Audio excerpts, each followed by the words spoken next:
Sports app. It is now time for Four Things First, a collection of things we loved in sports this weekend. Brandon, you're up first with Josh McCown. Go ahead, buddy. I absolutely love this.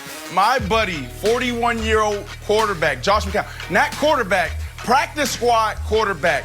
He is the oldest practice squad player ever in the history of our game. The NFL is getting creative during this pandemic. We saw the Saints try to do a sign and trade. What? And now we're seeing teams sign practice squad players and they're telling them you don't have to come to camp, you don't have to come to practice. Like, what is this? But I do love Josh McCown. He's their emergency quarterback. You got to get creative during these times. Hats off to the Philadelphia Eagles and Josh McCown. He gets to stay home in Texas while collecting a check. Yep, 12 grand a week. That catch. Right. Not bad work if you can get it. That catch. Oh, Kevin, a little song shuffle for you. Yeah, this was erroneously reported that Johnny Cueto didn't like the music. They were actually playing a podcast from our show of Nick Wright's take on playoff Rondo. So he's like, get this off the speakers, guys. This is too much. He's a great performer. Turn it off. So people thought it was about the music, but it was I've got something for you too, Wilds. Okay. All right, so listen. Go ahead, Nick. This right here, this LeBron two-handed block into an and one, I think he and Giannis are the only guys in the league who could do this. Now, Wilds, the last time we played this highlight, he goes, oh, not as good as Jordan's two-handed block. So during the interlude, I did some Googling. Did you know, once upon a time, Kevin Wilds, as part of the never-ending Michael Jordan propaganda, produced a television segment which was, is Jordan's two-handed block the greatest two-handed block of all time? That's a real thing. America, Google it now. Google it right now. It is absolutely true. It's another lie. Rachel Nichols was a part of it. George Sedano was a part of it. What? And it was the brainchild of one Kevin Wilds. Google it. I'm not making it up, America. Wilds is embarrassed right now. That right there is from a 35-year-old guy in year 17. All right, I got a question for you. Guys, why is the world's #1 ranked tennis player no longer in the U.S. Open, having not lost a single match? Well, because of this. Novak Djokovic inadvertently hitting a line judge out of frustration. There was no malintent. He didn't do it on purpose. He ran over and apologized. He wrote a whole lengthy Instagram post apologizing, but still, it was considered a default, and Novak Djokovic was sent home. And I get it. I know it's in the rules. But you know what else is in the rules? Coming to a complete stop at a stop sign. But how many of us, I do it, but I'm saying how many of you actually do that? I'm sure not many. It's just a shocking end to Novak's run at the U.S. Open. Remember, no fans, no Nadal, no Federer, and now Novak Djokovic as well. Just a terrible rule. Really bummed me out this weekend. All right, back here talking Nuggets-Clippers Game 2. Noticeably, that is not a hot take. That is just a universally great take. Noticeably different Denver team. Jamal Muray found his legs. Oh, please. You're such a dad. Noticeably different Denver team than we saw in Game 1. Nikola Jokic went for 26 points. Remember, 18 boards. An on night for him, an off night for one Kawhi Leonard. Just 13 points on 4 of 17 shooting. And suddenly the Nuggets tie up the series at a game of peace. Chris Broussard is back with us now. Broussard, looking at Game 2, was that more about the Nuggets' execution or perhaps the Clippers' struggles? You know, I picked the Clippers to win this in 6, so I expected a tough series. I expected Denver to win a few games. Listening. So I'm going to give them some credit. I could sit here and talk about the Clippers, how they just didn't show up defensively. I mean, 44 points in the first quarter, that is ridiculous, all right? But I'm going to give the credit to Denver. Like you said, Jamal Murray and Nikola Jokic were outstanding. Gary Harris actually hit some shots, especially late. Don't expect that to continue, though. And defensively, they made a great adjustment onto Kawhi. You saw them collapse around him whenever he got into the paint. They took away that mid-range action from him. It's the worst game I've seen from Kawhi in years. I know Nick will only say it's the worst in a few weeks. It's the worst in years from Kawhi Leonard. Again, do not expect that to happen. I will say this, though. Kawhi and Lou Williams have struggled from 3 in the playoffs. They are going to have to find their three-point shot, or this could be a tougher series than it should be. Oh. All right, so a few things. One is, listen for it, America. Do you hear that?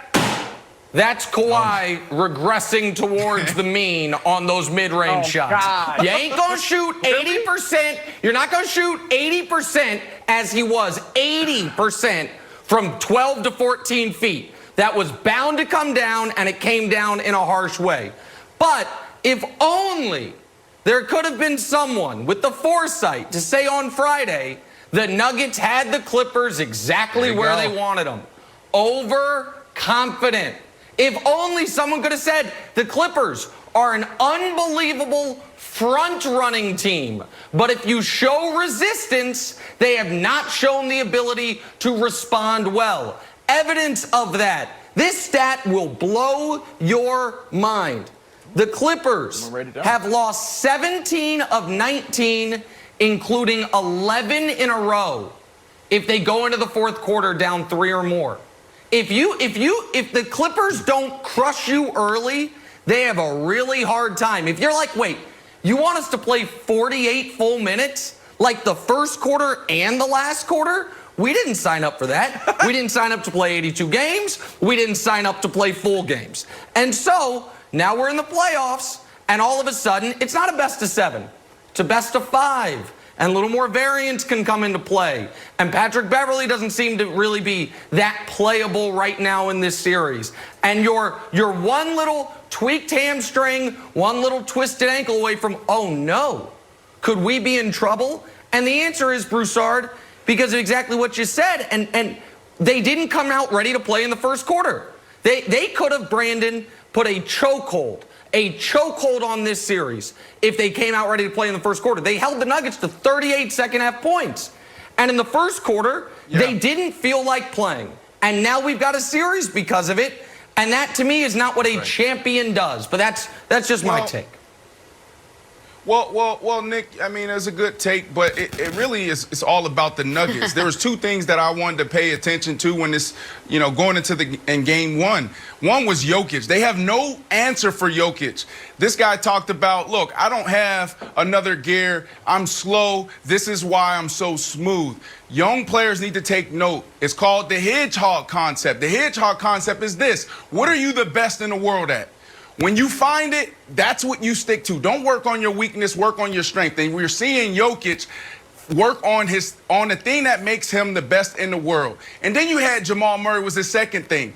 Jamal Murray had no legs in game 1. We all questioned that. Now, for some reason, I don't know if he went to Space Mountain or whatnot, but he found his legs. And that's why you saw the Clippers totally get dominated. Kawhi is human. This is the first time we've seen in a very long time Kawhi not step up to the challenge. And I truly believe it's because they took away the mid-range game. There comes a time in the game where players like, I just got to get to my spot to get going. Some players, it's the 3-ball. Some players, it's penetrating. Some players, it's defense. For Kawhi, it's getting to the mid-range game. And Coach Malone totally took that away. No one's talking about Malone. We keep talking about all these other players and all these other storylines in the bubble, but the person who probably is doing the best job is Coach Mike Malone. Look, Broussard, I'm going to solve the Clippers' problems. Take $200. You go over to Jimmy Butler's Big Face Cafe. You get 10 large cups of coffee. You give them all to the players. They all down them before their game, and they start the game hot. Because I can't hear another Doc Rivers quote of saying, didn't have the energy that game. Like, didn't have any effort that game. Like, you think they shot 71%? You think you didn't have any energy? You got 2 max guys. You got Mr. 94 feet. You got the more energetic Morris twin. Like, I can't have no energy cannot be the answer in the second round of the playoffs. It's too much. Go to Jimmy Butler, pound some espressos, get whatever you want, come out firing for the next game. You're not that's what worried, Broussard. Someone likes coffee. That's the 3rd time today we've talked about coffee. Broussard's never going to make it. Hey, guys. When they win. The Texans making news. They just paid Deshaun Watson. Can you buy a Super Bowl with that investment? Next. First things